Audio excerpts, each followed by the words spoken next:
Allez, au dodo, fiston. Non, ne joue pas avec le béret à papa. Petit coquin.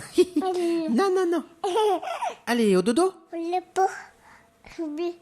Bon d'accord, je te raconte une petite histoire, mais après, extinction des feux. Il était une fois, dans la forêt de Brive-la-Gaillarde, un bûcheron qui vivait seul dans une cabane. Il coupait du bois à longueur de journée, vivait de pêche, de chasse, de cueillette et entretenait un petit potager. Ah, il l'aimait son potager. Tous les jours, il l'arrosait, désherbait, binait, bichonnant ses légumes comme s'il eût s'agit de ses propres enfants. Une parole pour les tomates, une caresse pour les salades. Puis, un matin, alors qu'il aiguisait sa bêche sur le pas de sa porte, il vit un petit lapin sortir des fourrés. Timide mais gracieux, le petit animal s'approcha de lui. Il devait être âgé de quelques mois car son pelage, que le vent faisait doucement ondoyer, semblait doux comme la caresse d'une maman. Régis, dans un élan paternel, s'approcha lentement de lui pour pouvoir le cajoler un peu. « N'aie pas peur, Lapinou !» susurra-t-il pour ne pas effrayer l'animal. Mais ce dernier, craintif, s'enfuit brusquement derrière la cabane. « Ha, pauvre petit, il a dû avoir peur, lança Régis, encore ému par le spectacle délicat auquel il venait d'assister. S'apprêtant à reprendre son ouvrage, il aperçut le petit lapin qui repartait vers les fourrés, une carotte entre les dents. « Petit chenapan, tu pourrais au moins demander la permission !» s'écria Régis en se disant que ce petit devait être affamé, peut-être orphelin et que dans la vie, il fallait savoir partager.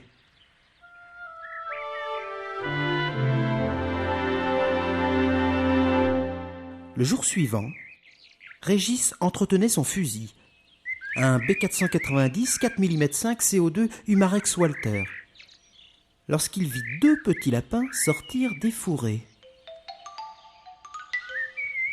Il les regarda fixement et leur tint à peu près ce langage. « Ah bah, comment que vous êtes donc ?» Puis l'action se déroula à l'identique de celle vécue la veille. Approche timide, regard langoureux, fuite derrière la cabane, kidnapping de 2 carottes, retour au bercail. Le jour suivant, Régis entretenait son potager, au chevet d'un poireau souffrant, quand 3 lapins pénétrèrent dans le carré de carottes.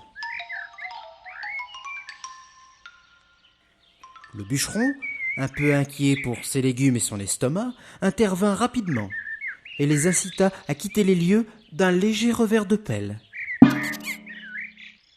Abasourdis, les petits mignons fixèrent longuement leur agresseur dans les yeux et montrèrent les dents. Le jardinier avança en tapant des bottes afin de les intimider. Mais les 3 voleurs, figés dans leur colère, ne quittaient pas Régis des yeux. Certain d'être maître des lieux, il s'adressa à eux sur un ton légèrement moins hospitalier. « Bon allez les pantoufles, dégagez. Ce sont mes carottes. Et n'insistez pas parce qu'elles pourraient très bien servir de garniture à un délicieux civet. » À ces mots, les 3 boules de poils se regardèrent, échangèrent quelques mots, jetèrent un dernier regard mauvais à leur ennemi et s'enfuirent, mécontentes.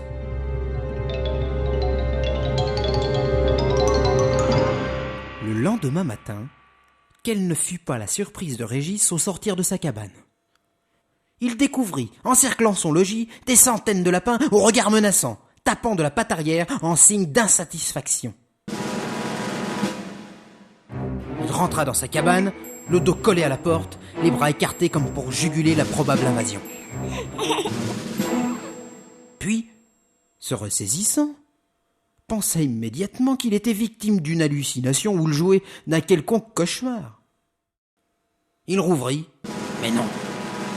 Refermit, non, referma. Il réfléchit, perplexe.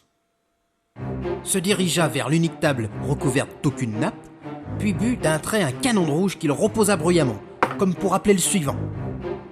Il se dirigea prestement vers l'armoire située au fond de l'unique pièce lui servant de logis.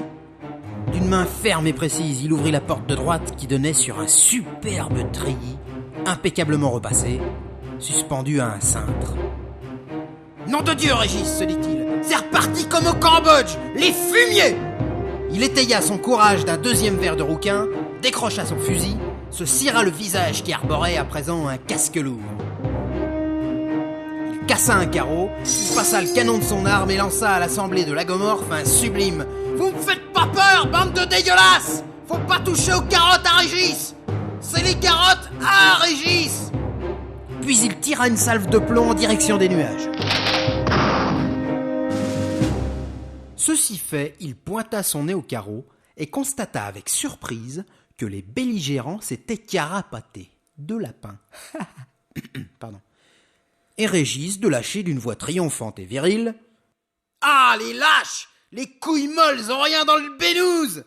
Le Régis, il a ce qu'il faut où il faut, lui !» Le reste de la journée se passa sans encombre. La nuit fut plus agitée.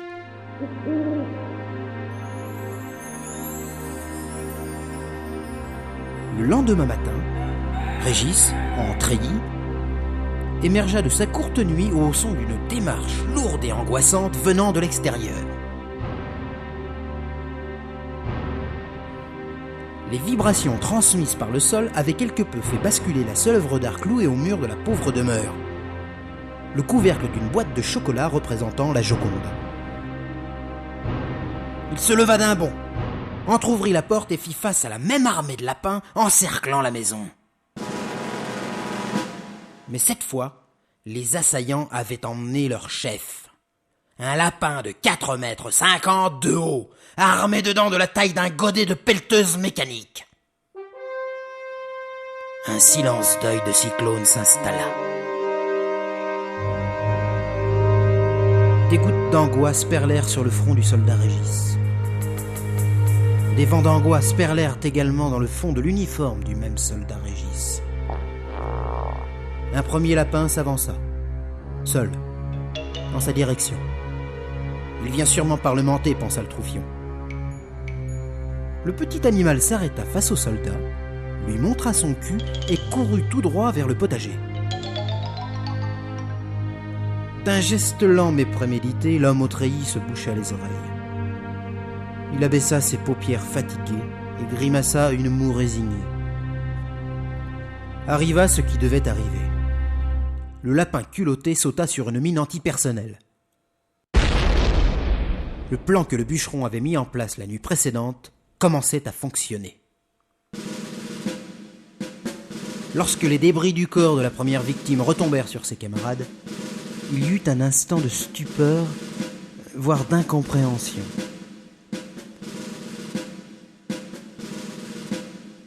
Puis la folie meurtrière s'empara d'eux. Ils s'élancèrent, kamikazes en fourrure, vers la cabane citadelle, poussant des cris guerriers aigus, soulevant un épais nuage de poussière annonciateur d'un climat plutôt violent pour la saison. Matricule Régis 424, remonté comme une arbalète, lança un tonitruant « C'est le jour J », débâcha la mitrailleuse lourde, alluma la veilleuse d'un lance-flamme qu'il portait en bandoulière. Il hésitait. Grenade, dynamite, Amstramgram, les deux, mon adjudant, Clamatine. Et boum, et ta-ta-ta-ta-ta-ta. Et boum, et ta-ta-ta-ta-ta. Régis jouait de toutes les armes à la fois. Faut dire qu'on l'avait surnommé la pieuvre au sein du 26e régiment d'infanterie. Puis les munitions vinrent à manquer. Les cadavres jonchaient le sol. L'habile bûcheron dut terminer le travail à la tronçonneuse. Pour le plaisir.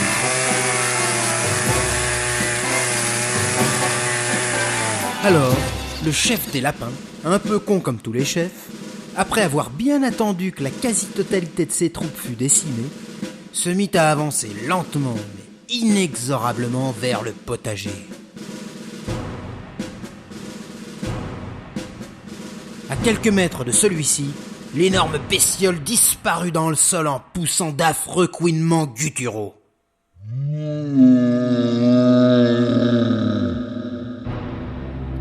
Elle venait de s'empaler sur des pieux, au fond d'un gigantesque trou dont Régis n'était pas peu fier.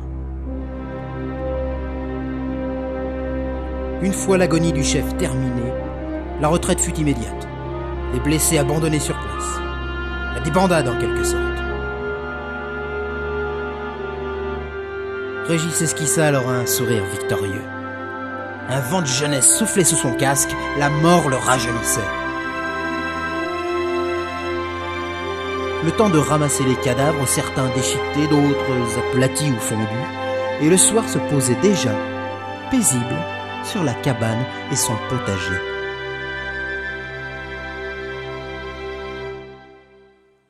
Régis s'assit quelques instants, trinqua la victoire avec d'invisibles alliés, fuma une caporale, exténué mais vainqueur.